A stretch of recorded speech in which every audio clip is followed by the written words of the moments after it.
Hi friends, welcome to Samriya channel. எப்போவுமே weekend எபிசோட்ல சல்மான் கான் தான் வருவார் அப்படின்னு ஆசையோட காத்துட்டு இருக்க நம்மளுக்கு ஃபரா கான் வந்திருக்காங்க. எப்பெல்லாம் ஒரு கான்ட்ரவர்ஷியலான விஷயம் இருக்கோ அப்பெல்லாம் வந்து சல்மான் கான் என்ன பேச போறாருன்னு ஆர்வமா காத்துட்டு இருக்கும் போது இந்த மாதிரி வேற யாராவது வந்துடுறாங்க. Farah Khan full support to Karan தான் சொல்லணும். எபிசோடே வந்து கரண் நோக்கி தான். So Karan against the whole house அப்படின்ற மாதிரி தான் அவங்க சொல்லி அவருக்காக தான் பேசிட்டு இருக்காங்க.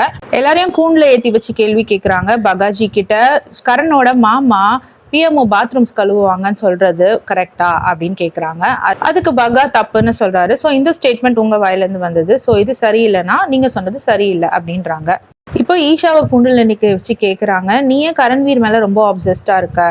எப்போ பார்த்தாலும் கரண்வீரை பத்தியே பேசிட்டு இருக்க. கரண்வீர் இல்லாத நேரத்துலயும் அவர் ஒர்க் அவுட் பண்ணும் போதும் அவரை பார்த்து பேசுற, அவரை பின்னாடி போய் பேசுற. கிட்டத்தட்ட 98% ஆஃப் த டேல வந்து நீ கரண்வீரை பத்தி மட்டும் தான் பேசிட்டு இருக்க.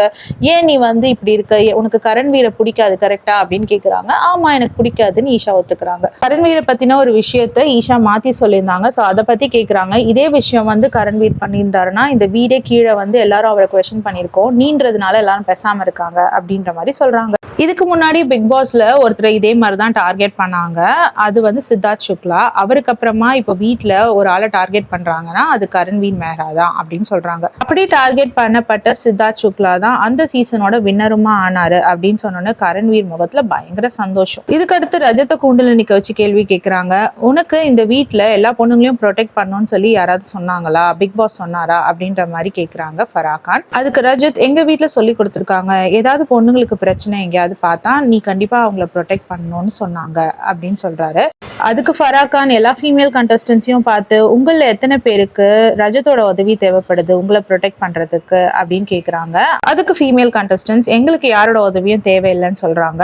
இதே பாயிண்ட்டை ஃபரா கான் ரஜத் கிட்ட சொல்றாங்க, லேடிஸை ப்ரொடெக்ட் பண்ணிக்க அவங்களுக்கு தெரியும், அவங்களுக்கு யாரும் டிஃபெண்ட் பண்ண ஆள் வேண்டாம், நீங்க உங்களை பார்த்துட்டு உங்க விளையாட்டை பார்த்துட்டு இருந்தாலே போதும் அப்படின்னு சொல்றாங்க. இது மட்டும் இல்லாம ரஜத்துக்கு டைரக்ட் வார்னிங்கே தராங்க.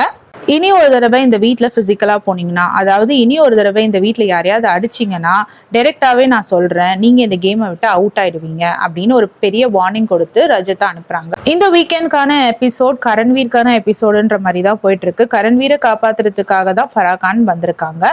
ஸ்ருதிகாக்கு அகெயின்ஸ்டாகவும் நிறைய கேள்விகள் கேட்கப்பட்டிருக்குன்னு சொல்கிறாங்க. ஸோ ப்ரமோ ரிலீஸ் ஆனோன்னா அதை பற்றி டீட்டெயில்டாக டிஸ்கஸ் பண்ணுவோம். இந்த ப்ரோமோ பத்தின உங்களோட கருத்துக்களை சொல்லுங்க. இந்த வீடியோ உங்களுக்கு பிடிச்சதுன்னா please like, share and subscribe. வேற ஒரு வீடியோல திரும்பவும் மீட் பண்ணலாம். Until then, bye from Jemima. Take care.